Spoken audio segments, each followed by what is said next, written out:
اعوذ باللہ من الشیطان الرجیم بسم اللہ الرحمن الرحیم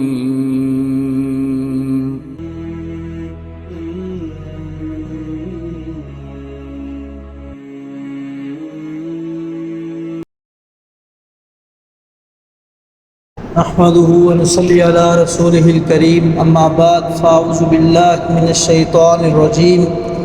بسم الله الرحمن الرحيم صاد والقرآن ذي الذکر صاد قسم ہے قرآن نصیحت والے کی۔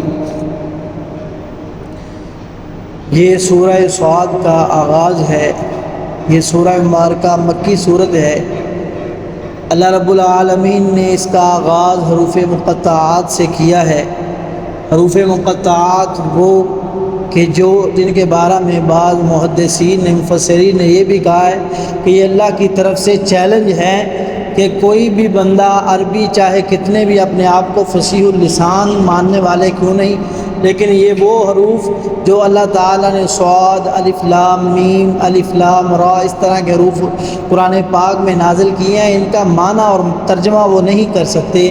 ہر عربی دان اس کا ترجمہ کرنے سے قاصر ہے، تو اللہ اعلم بمرادہ، ان کا معنی کیا ہے وہ اللہ ہی کو علم ہے۔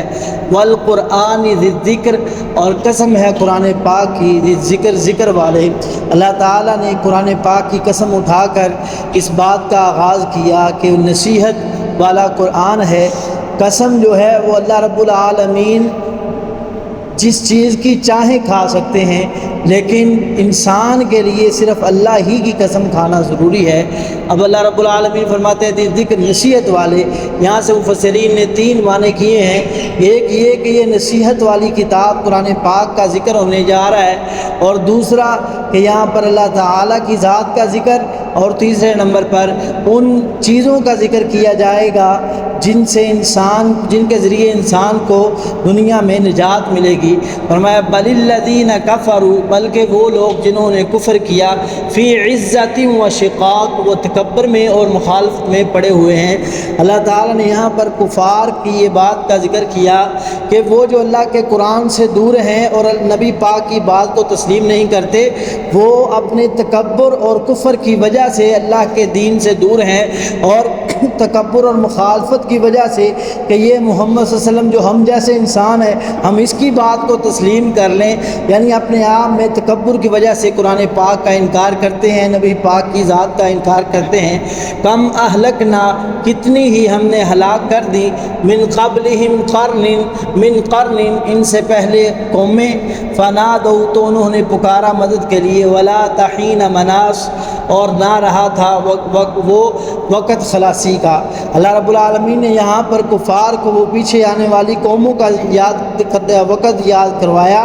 کہ کتنی ایسی قومیں ہیں جو اس اکڑ میں تھی کہ ہم اس نبی کی بات کو مانیں، ہم اس انسان کی بات کو مانیں، ہم اس اللہ تعالیٰ کی بات کو مانیں، تو اس اکڑ میں انہوں نے جب نہیں مانا، تو جب اللہ کا عذاب آ گیا تو اس وقت پھر اپنی توبہ کرنے لگ پڑے، ایمان کے دعوے کرنے لگ پڑے، جیسا کہ فرعون کے بارے میں آتا ہے کہ شروع میں تو بڑی مخالفت کرتا رہا، بلکہ ساری زندگی مخالفت کرتا رہا دین کی اور موسیٰ علیہ السلام کی، اور جب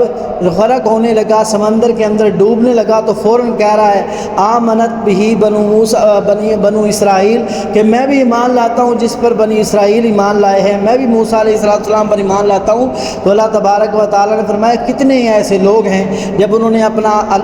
عذاب دیکھ لیا اللہ تعالیٰ کا تو فوراً توبہ طائب ہونے لگے، لیکن ان کو اس وقت کوئی خلاصی نہیں ملی، کوئی نجات نہیں ملی۔ اسی لیے نبی پاک علیہ السلام نے فرمایا کہ مسلمان کے لیے بلکہ انسان کے لیے توبہ کا وقت اس وقت تک ہے جب تک اس کی جان ہنسنی میں پھنس نہیں جاتی، یعنی جب جان یہاں پر آ کر پھنس جائے گی اس وقت توبہ کا کوئی فائدہ نہیں ہونے والا۔ اس وقت چاہے جتنا مرضی مال خرچ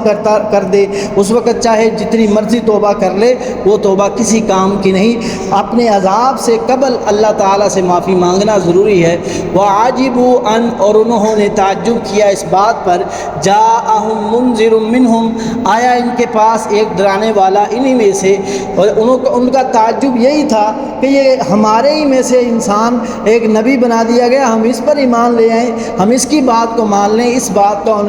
انہیں گھمنڈ تھا کہ ہماری ہی طرح کا انسان ہے تو ہم اس کی بات کو کیسے مان لیں۔ فرمایا وقال الکافرون، اور کہا کافروں نے، ھذا ساحر کذاب، یہ تو جادوگر ہے، انتہائی جھوٹا ہے۔ یعنی انبیاء علیہم السلام کو جادوگر اور جھوٹے ہونے کے دعوے کرتے، جس وجہ سے اللہ رب العالمین نے جب ان کا عذاب ان پر آ پہنچا تو اس وقت وہ توبہ کرنے لگے تو ان کی توبہ ان کے کسی کام نہیں آئی۔ اللہ ہمیں سمجھنے کی توفیق عطا فرمائے۔